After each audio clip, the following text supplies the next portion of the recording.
हाँ जी, तो ओवरहेड्स की समरी हम लोग करते हैं। हो गए कोई बाद में मिल जाएगी ब्रेक, बात एक ही है। आ जाओ आ जाओ, कुछ नहीं है, 5 मिनट में मिल जाएंगे। सुनो अब, तो ओवरहेड्स की समरी में इस चैप्टर में अगर हम प्रैक्टिकली बात करें तो प्रैक्टिकल 3 सवाल आते हैं। एक सवाल आता है मशीन आर रेट का, जिसमें आपको मशीन आर का रेट कैलकुलेट करना रहता है, जिसका फॉर्मेट मैं एक बार फटाफट से आपको दिखा देता हूं।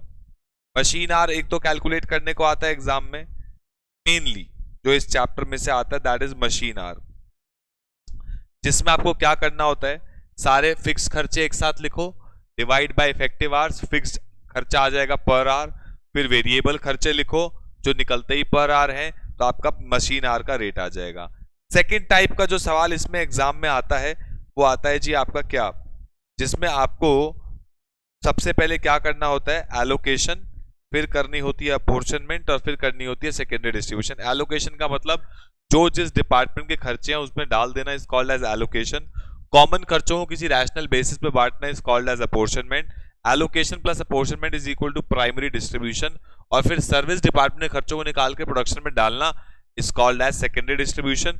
और जो कॉमन खर्चे होते हैं उनके ये कुछ बेसिस हम लोगों ने पढ़े थे, रेंट, रिपेयर मशीनरी, बिल्डिंग से रिलेटेड जो भी खर्चे हैं फ्लोर एरिया के बेसिस पे बटेंगे। मशीन से रिलेटेड जो भी खर्चे हैं वो capital cost of machine. Stock से रिलेटेड जो भी खर्चे, value of stock, supervision, canteen, payroll, number of employees. Worker से रिलेटेड कॉम्पनसेशन, इंश्योरेंस, वेजेस के बेसिस पे lighting and heating, number of light point, अगर गिवन नहीं है तो फ्लोर एरिया। स्टोर कीपिंग के expenses, value of direct material, power, steam, horse power of machine, और material handling के charges, weight of direct material. इन चीजों में आपके खर्चे बढ़ जाते हैं और इस तरीके से आपका कॉमन खर्चा बढ़ जाता है। फिर सेकेंडरी डिस्ट्रीब्यूशन करने के लिए हमारे पास 2-3 मेथड है। पहला मेथड क्या था, जब सर्विस डिपार्टमेंट का नाम गिवन हो तो आपको अकॉर्डिंगली नाम के हिसाब से उसको बेसिस पे बांट देना, सर्विस के खर्चे जो प्रोडक्शन में जाएंगे। रिपीटेड डिस्ट्रीब्यूशन में आपको वापस से रिपीटेडली S1 का सब में, S2 का सब में बांटते चले जाना जब तक आपका आंसर लेस देन 1 ना आ जाए। उसके बाद इक्वेशन मेथड में आपको इक्वेशन बना देनी है, और सारा काम जो आप हमने क्लास में भी किया था, जो आप रिपीटेड डिस्ट्रीब्यूशन करते हो वो एक ही बार उसकी कैलकुलेशन करके S1 S2 का खर्चा आ जाता है, जो आप सीधा P1 या P2 में डाल देते हो।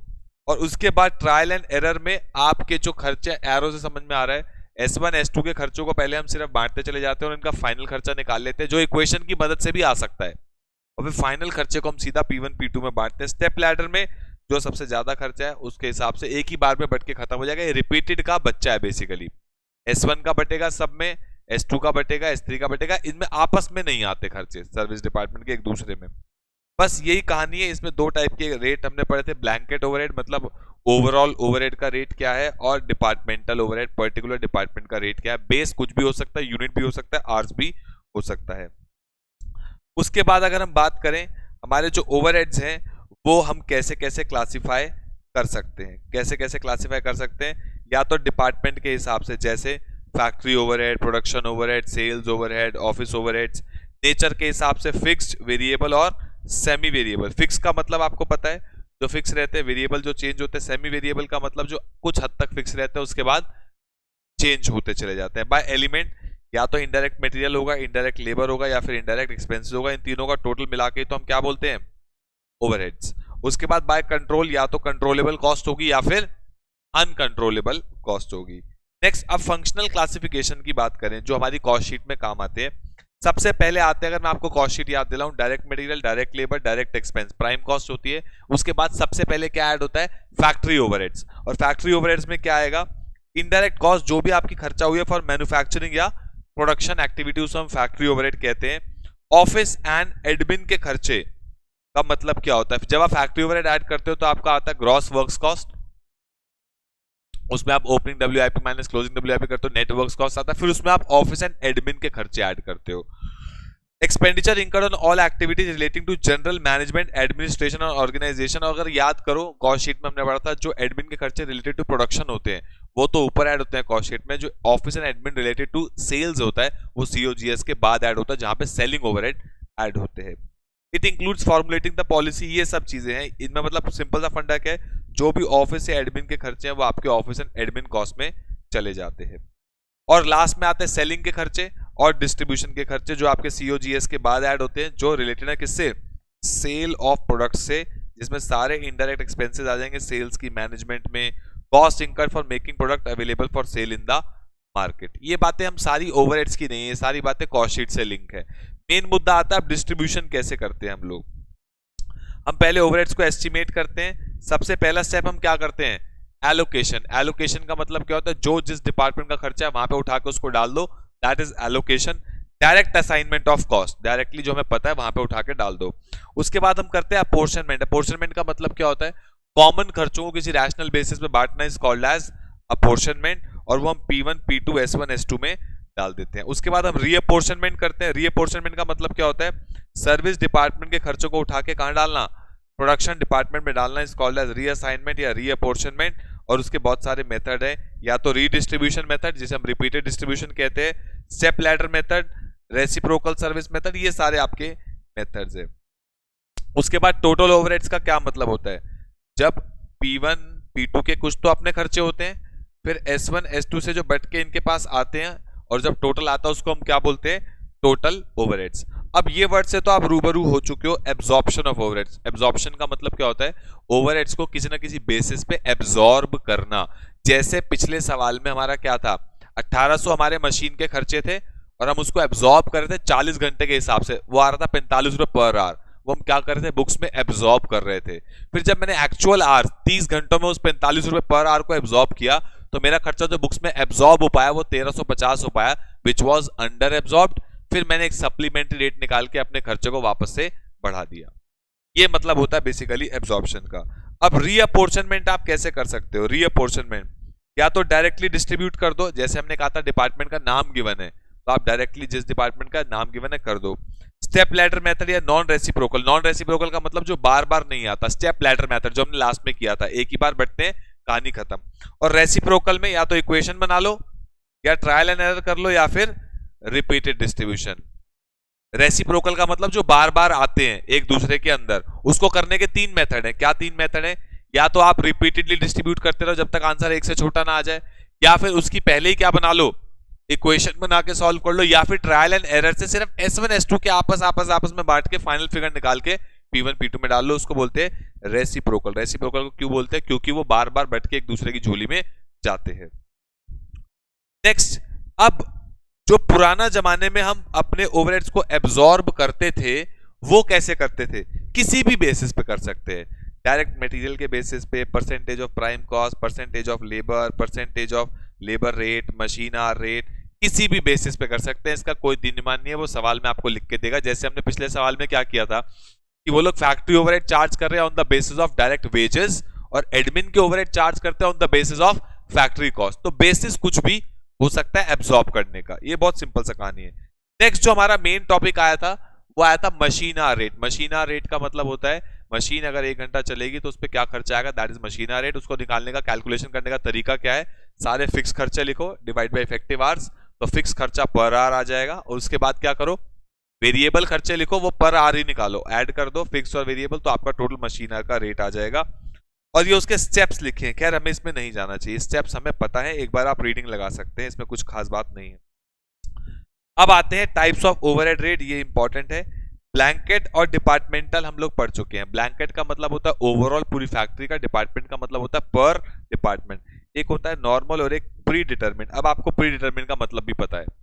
प्री डिटरमिन्ड का मतलब जो हम बजटेड के हिसाब से कैलकुलेट करके, जैसे 45 रुपए पर आवर हमारा 1800 का खर्चा है, 40 घंटे मशीन लगेगी, ऐसा हमने सोचा था, तो हमने एक रेट निकाल लिया 45 रुपीज पर आवर, उसको हम क्या बोलते हैं, प्री डिटरमिन्ड रेट। और नॉर्मल रेट का मतलब जो आप एक्चुअल ओवरहेड को डिवाइड करते हो एक्चुअल बेस से, उसे हम बोलते हैं नॉर्मल रेट। और प्री डिटरमिन्ड रेट और अगर नॉर्मल रेट बराबर हो तो कोई सप्लीमेंट्री रेट नहीं आएगा। लेकिन अगर मेरा प्री डिटरमिन्ड रेट 45 रुपए पर आवर है और नॉर्मल रेट 60 रुपए पर आवर है, तो सप्लीमेंट्री रेट आएगा 15 रुपए पर आवर, कि 15 रुपए पर आवर आप खर्चे को अपने बुक्स में बढ़ाओ। ये पॉइंट क्लियर है। नेक्स्ट, उसके बाद अंडर एब्जॉर्प्शन का क्या ट्रीटमेंट होता है। अगर अंडर या ओवर एब्जॉर्प्शन बहुत स्मॉल है, यस, तो उसको कॉस्टिंग पीएनएल में ले जाओ। ये क्या 2 नंबर में बाई चांस पूछ सकते हैं आपसे, इंपॉर्टेंट मतलब कह सकते हो कि मतलब ये वो चीजें हैं जो 99% एग्जाम में नहीं आती, लेकिन अगर 1% आए तो समरी में वो चीज मैंने सब डाल रखी है कि आप ये समरी पढ़ के जाओगे, आपको सब रिकॉल हो जाएगा और ये एग्जाम में आ सकती है थ्योरी। अंडर या ओवर एब्जॉर्प्शन का मतलब क्लियर है हमारे को। अगर वो बहुत स्मॉल है तो कॉस्टिंग पीएनएल में चल जाएगी, अगर वो बहुत बड़ी है ड्यू टू रॉन्ग एस्टिमेशन, याद है हमने ऐसा एक सवाल किया था ओवरहेड्स में, हमारी एस्टिमेशन की वजह से गलती है और एबनॉर्मल रीजन की वजह से, तो हम सप्लीमेंट्री रेट निकाल के उसको जितनी जितनी यूनिट बन गई हैं उनके बेसिस पे उसमें डाल देते हैं। याद है ओवरहेड्स का सवाल हमने ऐसे किए थे कि 40% ड्यू टू डिफेक्टिव प्लानिंग है, 60% सच में कॉस्ट बढ़ गई है, तो जो डिवाइड करते थे 40% 60% एक चला जाता था पार्ट कॉस्टिंग पीएनएल में, बाकी को हम यूनिट्स में सप्लीमेंट्री रेट निकाल के डिवाइड कर देते थे। ये वो सवाल है। इस पे बेस्ड हम लोगों ने एक प्रैक्टिकल सवाल किया और आज जो मैंने होमवर्क दिया वो भी है। इंस्टॉल्ड कैपेसिटी का क्या मतलब होता है? इंस्टॉल्ड कैपेसिटी, मेरी इंस्टॉल्ड कैपेसिटी कितनी है, जो मैक्सिमम कैपेसिटी मैं बना सकता हूं उसे बोलते हैं इंस्टॉल्ड कैपेसिटी। जितने का सेटअप लगा हुआ है, मैं 1 लाख पेन बना सकता हूं, वो मेरी इंस्टॉल्ड कैपेसिटी है। At a particular point of time कोई मेरे पास 1 लाख का पेन ऑर्डर का आएगा, मैंने इतना बड़ा सेटअप लगा रखा है कि मैं 1 लाख पेन बना सकता हूं, वो मेरी कौन सी कैपेसिटी है? इंस्टॉल्ड। प्रैक्टिकल मतलब जो एक्चुअली में यूटिलाइज्ड कैपेसिटी है। अब जैसे ये पूरा ऑफिस 4000 स्क्वायर फीट का था हमारा, पहले ये पूरा एरिया खाली पड़ा था, तो इसकी यूटिलाइज्ड कैपेसिटी कितनी थी? सिर्फ 2000 स्क्वायर फीट सामने वाला, ये 2000 खाली पड़ा था, जबकि एक्चुअल इंस्टॉल्ड कैपेसिटी है 4000 square feet, but it was utilised only 2000 square feet, 2000 square feet खाली पड़ा था। उसके बाद नॉर्मल कैपेसिटी, नॉर्मल का मतलब volume of production services achieved या achievable on an average over a period of time under normal circumstances, मतलब कि नॉर्मली ऑन एन एवरेज मैं कितनी अपनी कैपेसिटी को यूटिलाइज करता हूं। जैसे फॉर एग्जांपल मेरी इंस्टॉल्ड कैपेसिटी में 1 लाख पेन बना सकता हूं, कभी तो 1 लाख का ऑर्डर आता है, कभी 10,000 का आता है, कभी 50,000 का आता है। मैंने पूरे साल का एवरेज निकाला और एवरेज आया 60,000 पेन, तो वो क्या है? वो नॉर्मल कैपेसिटी की ऑन एन एवरेज मैं अपनी कैपेसिटी को 60% यूज करता हूं, 60,000 पेन बनाता हूं, वो मेरी नॉर्मल है। एक एवरेज वर्ड यूज कर सकते हो आप। इसमें मैं बात करूं तो एवरेज, इसके मैं बात करूं तो यूटिलाइज्ड, और इसके मैं बात करूं तो एक वर्ड अगर निकालूं तो मैक्सिमम मैं कितना बना सकता हूं, यूटिलाइज कितना कर रहा हूं, और ऑन एन एवरेज। एक्चुअल का मतलब जो मैंने एक्चुअली में क्या किया, अचीव किया during a given period of time, वो मेरी एक्चुअल कैपेसिटी है।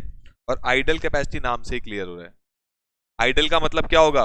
It is the part of a capacity of a plant which can not be effectively utilised in production, कि इतना हिस्सा में, जैसे फॉर एग्जांपल मेरे लिए 4000 स्क्वायर फीट में से जो ये गैलरी का हिस्सा है, ये मेरे लिए क्या है? Idle capacity. ये मैं यूज नहीं कर सकता बच्चों को पढ़ाने के लिए, या जो सीढ़ियों का इलाका यूज हो रहा है, वॉशरूम का इलाका, वो मेरे लिए क्या है? आइडल कैपेसिटी है। 100 स्क्वायर फीट तो मेरा वेस्ट ही हो गया, मैं उसमें बच्चों को नहीं पढ़ा सकता, वो सब क्या है? मेरी आइडल कैपेसिटी, नॉर्मली क्या रहती है? खाली, जिसको मैं यूज नहीं कर सकता। ठीक है जी। उसके बाद मीनिंग ऑफ सर्टेन टर्म्स, ये सारी बातें हम ऑलरेडी कर चुके हैं। इंटरेस्ट और फाइनेंसिंग चार्ज का मतलब क्या होता है? जो पैसा आप मार्केट से पैसा उठाते हो उस पर जो ब्याज जाता है, that is interest charge. Packing का खर्चा क्या होता है? अब 2 टाइप की पैकिंग होती है, मैं आपसे क्लियर बात करता हूं, एक प्राइमरी और एक सेकेंडरी। कोलगेट की ट्यूब, इसमें कोलगेट आती है, उसकी जो ट्यूब है जिससे आप निकालते हो वो प्राइमरी है, उसके बिना प्रोडक्ट बन नहीं सकता, वो प्राइमरी पैकिंग है। और जो उसके ऊपर डब्बा आता है वो सेकेंडरी पैकिंग है। ठीक है।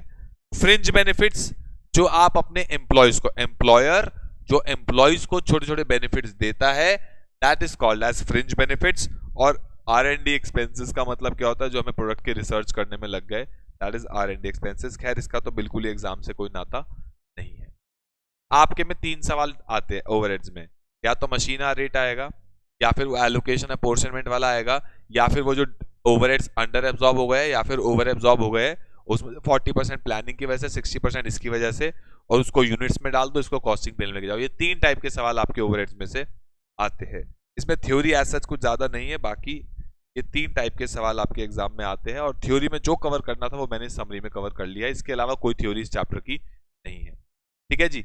अब मिलते हैं नेक्स्ट क्लास में, तब तक के लिए ओके, टाटा, बाय बाय।